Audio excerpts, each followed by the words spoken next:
We live in a world now that's so kind. We find the kind way around everything. Like, if you don't look good, I have to find a kind way of saying, I don't like your shirt. Right. That's not the approach. If that's the approach you're looking for, that book is not for you. Can't Hurt Me is not for you. The approach you have to take, at least I took, you take whatever approach you want. The conversation had to be a real, honest conversation. In the accountability mirror, guess what? I was fat. Don't find a kind word to say that, you know what, I've gained some weight. No, you're fat. When I couldn't read, not like, hey, you have a learning disability. No, I cannot read. The 4th grade reading level, I'm struggling, and sometimes I call myself stupid.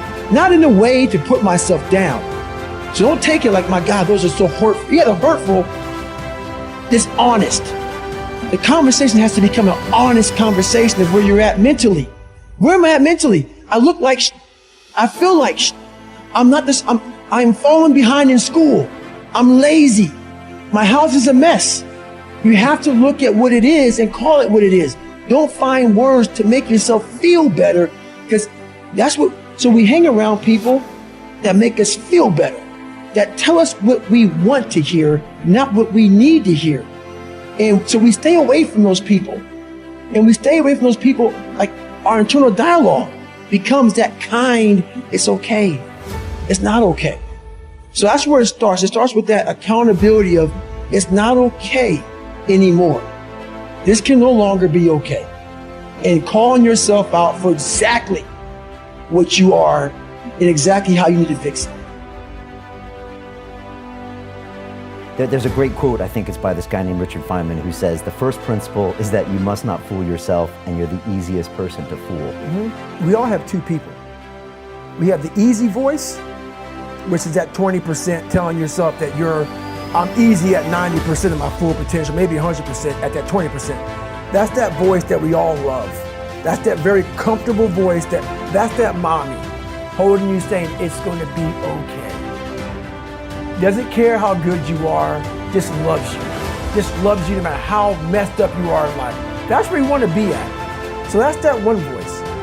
This other voice that we walk very far away from is a voice saying, hey man, you ain't doing shit. So we try to get this voice out of our head completely. And we live over here in this land. So what you have to do first is turn up this voice over here. The voice saying things to you that aren't nice. That it's in our head saying, you know what, man, dude, you're not doing shit. You're not I mean, and it's not putting yourself down. People take this the wrong way in this new society. I'm not saying to put yourself down. I'm saying listen to the truth. And the truth isn't in the 20%. The truth is in this other part of your brain saying, look, man, you're wasting a bunch of percentage here. We have 80 more percent that we're not tapping into, because in this other 80% is suffering, pain, failure, self-doubt, darkness, and then a whole bunch of light. But to get to this light, you gotta go through all of this shit. So a lot of us know that. We know. We do know deep down. Yeah, I can get over here, but over here, man, this is much better, because I gotta go through this journey that is not fun. This from 20 to 100%, this shit in between is not fun. So we decide to live over here. So everybody goes, how do you do that?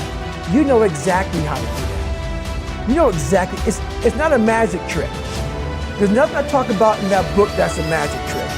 It's all back down to a very primitive mindset of we just have to do. It's like breathing. Breathing becomes normal. Like, we don't know that we're doing it. That's how you have to live your life. When that alarm clock goes off at 4 or 5 in the morning, your mind says no. You just say, this is what we do. It's what we do now. Because to get to where you want to go, the amount of pain involved, I'm not saying physical, I'm not saying you got to break yourself off. The amount of mental pain of how many times you're going to have to do something that you don't want to do to get to where you want to go, is gonna be, there's gonna be more times you do something that you don't want to do than you are gonna want to do it. And that's your new norm. That's your new norm. So then it's like breathing. And then once you do this over and over and over again, it becomes like breathing. I don't want to live this lifestyle, but to get to the other side of this, I have to. So if you really want it, you realize what trying is and what trying is not. What I realized on my journey was a lot of us don't believe that we can achieve the impossible. And along my journey, I started realizing, man, I gotta tell some people about this shit, man. Like, I discovered something that some people have, but they don't even know. All of us have it. But along this way, I wasn't, like I said, I wasn't a theorist. I became a practitioner. And I was like, my God, I'm busting down so many barriers of, like, I have a learning disability. Okay, but I'm catching up with everybody. I figured that out. I figured out all these negative things in my life that were keeping me in this hole. I'm like, I gotta tell people, man, that, hang on a second, man. You can achieve the absolute impossible. We'll never learn from people if we always tap dance around the truth. Everything I didn't want to do is what got me to where I'm at today. You don't need to have this humongous GPA and all this other shit. What you need is the one thing I talked about in my book, which is straight up brutal work ethic. You have to be willing to outwork everybody in the world. And that's the hard part. That's the hard part. This isn't like some 5-step process where if you do these 5 steps, you're gonna end up with this magical world. No, I'm basically teaching you how to callous over your victim's mentality. I'm teaching you how to, like I did 67,000 pull-ups in training for the pull-up record. I was seriously callousing my hands to protect them. What I'm trying to do with people is teach them how to find more of themselves to where they empower themselves. I'm all about the underdog. The most important conversation is the one you have with yourself. You wake up with it, you walk around with it, you go to bed with it. Eventually, you act on it. Sometimes you act on it good, sometimes bad. You got to change the internal dialogue.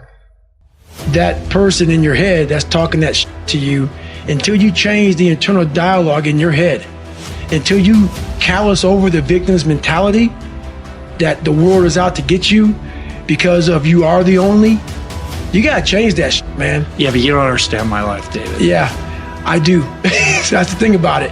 And that's why I can talk about it. But yeah, I get what you're saying.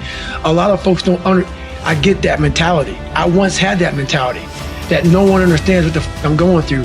And if you keep that mentality, you're going to stay in the same exact spot that you're in, that no one understands me. There's millions of people.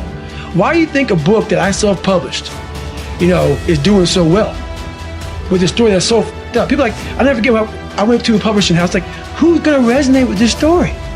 No one's gonna buy this book. I'm like, are you not in the world? Are you not in society? You're never alone. Everybody's going through shit. So when people get this mentality of you don't understand me, you can throw a rock to someone that can understand you if they're willing to break themselves down and stop hiding. A lot of people understand you, but you gotta stop hiding. And that's why I tell people, a lot of people are going through they just hide better than you did. That's all they did. They're just hiding better.